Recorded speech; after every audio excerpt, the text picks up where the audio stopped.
Vamos a analizar un poquito el contenido del libro que está por lanzarse de Leonidas Issa sobre el lanzamiento, sobre el levantamiento popular, indígena popular que se produjo acá en el país en junio del 2022, ¿no? Que tuvo un montón de facetas y que sin duda se inscribe dentro de los movimientos sociales más importantes en la historia política de nuestro país, Ian. Consecuentemente, ¿cuál es la mirada que tú tienes del contenido, de los textos, de las propias imágenes que están difundidas en este libro y de lo que este dice, de su mensaje? Ya. Quizás Washington sería interesante tomar un paso atrás primero, Claro. porque para explicar un poco desde dónde estoy llegando a esto. Porque justamente después de octubre de 2019, Ajá. el año después, cuando Leonidas Issa y sus dos coautores publicaron el libro Estallido sobre este acontecimiento de octubre de 2019, fue donde yo empecé a tomar contacto con sus trabajos, ¿no? O sea, porque en ese momento yo había recién regresado a Escocia de Ecuador, estaba trabajando en toda la preparación de la COP26 en Glasgow en ese momento, y ese libro cayó como como una cosa súper interesante en ese contexto, porque justamente aquí estábamos tratando de ver cómo movilizar a la gente durante la pandemia y todo, después de la pandemia, y ese libro era el estallido, ¿no? El libro anterior, justamente te mostraba un poco una visión no solamente detallada desde adentro de lo que pasó en octubre de 2019, sino lo colocó en un cuadro analítico, explicativo, hasta teórico en algunos momentos, bastante interesante, digamos, ¿no? Entonces, justamente fue a partir de ahí que invitamos a Leonidas a participar en varios de los eventos preparatorios para la movilización para la COP26. Traducimos este libro un poco después, el año pasado, comienzo del año pasado en inglés. Y llevamos Leonidas a Europa, a Inglaterra, a Escocia, para hacer un lanzamiento del libro. Entonces, ese es un poco el trasfondo de mi lectura del nuevo libro, de Sinchi, ¿no? Ujú. Sobre junio de 2022. Entonces, justamente ese nuevo libro me parece que tiene algo de ese mismo carácter, de ser un recuento muy detallado de los eventos y muy desde adentro, desde quienes estaban participando en la línea de frente de estos eventos, con un cuadro analítico, explicativo, y podría decir en momentos hasta poético, teórico, poético, de lo que pasó, y a mí me parece realmente muy interesante, muy interesante. El texto de lo que se hace una descripción resumida señala que leer este texto es adentrarse en lo inimaginable. Es un homenaje, dice, a la gente asesinada, mutilada, detenida, encarcelada, maltratada, explotada y oprimida, sociológica y políticamente, y términos culturales también. Es recomendable que la colectividad, que la sociedad ecuatoriana vaya por el libro, es decir, lo lea, se entere y mire la historia desde otras aristas. Totalmente, totalmente. Yo creo que, y además, no solamente para mirar la historia, ¿no? Sino me parece es sumamente relevante, aunque de una manera compleja, sumamente relevante para el presente, digamos, y para tratar de ver cómo situarse en el presente. O sea, por ejemplo, el comienzo, la primera parte de ese nuevo libro, Sinchi, la mayor parte de ese primer capítulo, está en 3 capítulos del libro, si me recuerdo bien, entonces son capítulos largos, es un recuento detallado de la extensión y la intensidad de la lucha en junio 2022. Pero trata de situar eso en un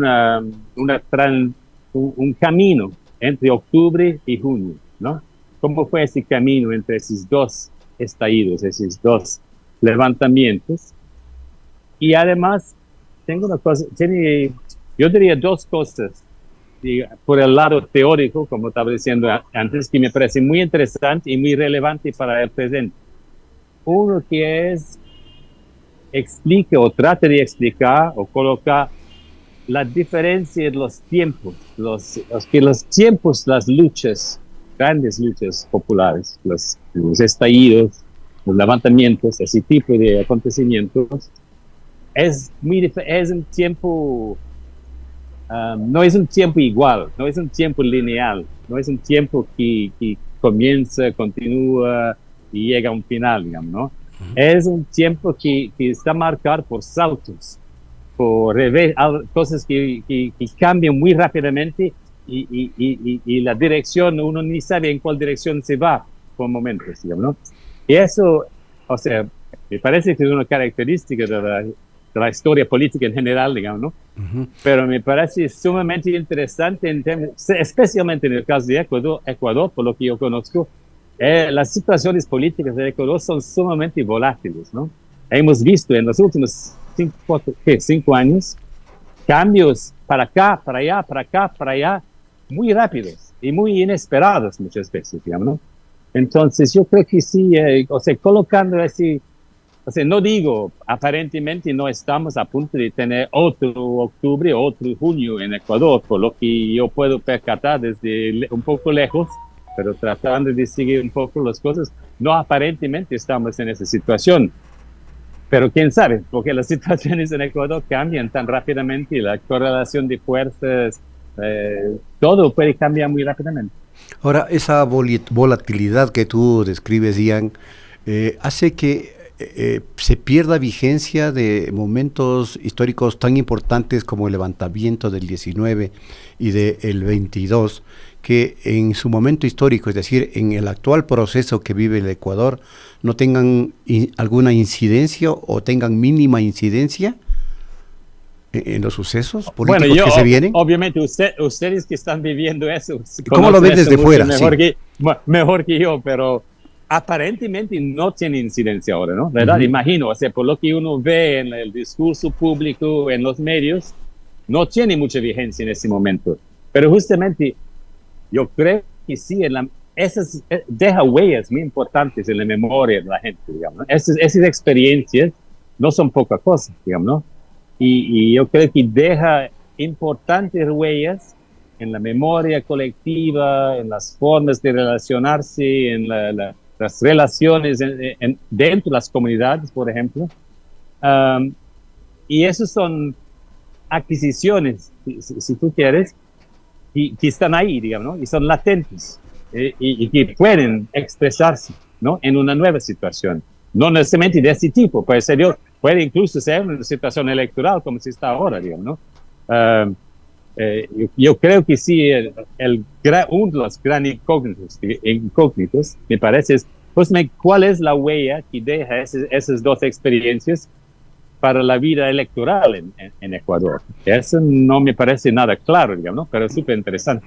Ahora, el autor de estos dos libros, el autor central, digamos, en cuanto a su elaboración, es Leonidas Issa, que como tú sabes está ahora de candidato a la presidencia de la República, y todo parecería indicar que es uno de los que está impulsando una eventual unidad de la izquierda en el país.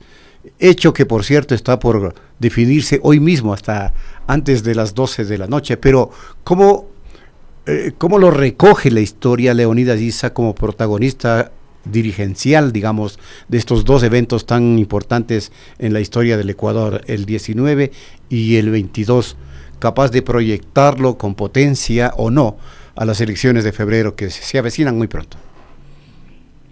Bueno, por lo que yo he escuchado y leído, digamos, ¿no? Yo creo que justamente una de las cosas que está muy clara en ese libro, como en el anterior, es que es como las formas de lucha en esas dos ocasiones, octubre y junio, no solamente las exigencias, digamos, las demandas como tal, aunque tal vez también, pero más las formas de lucha, las formas de vivencia, ¿no? Que se desarrollan en ese momento, colocan un desafío a los esquemas de la democracia liberal normal, digamos, ¿no? Cotidiana, que vivimos en tiempos normales, digamos, ¿no? O sea, perfilan otro tipo de posible democracia, quizás, ¿no? Una otra manera de relacionar y de ejercer la democracia, ¿no? no necesariamente antagónico, puede ser complementario, puede ser, no, está por verse, digamos, ¿no?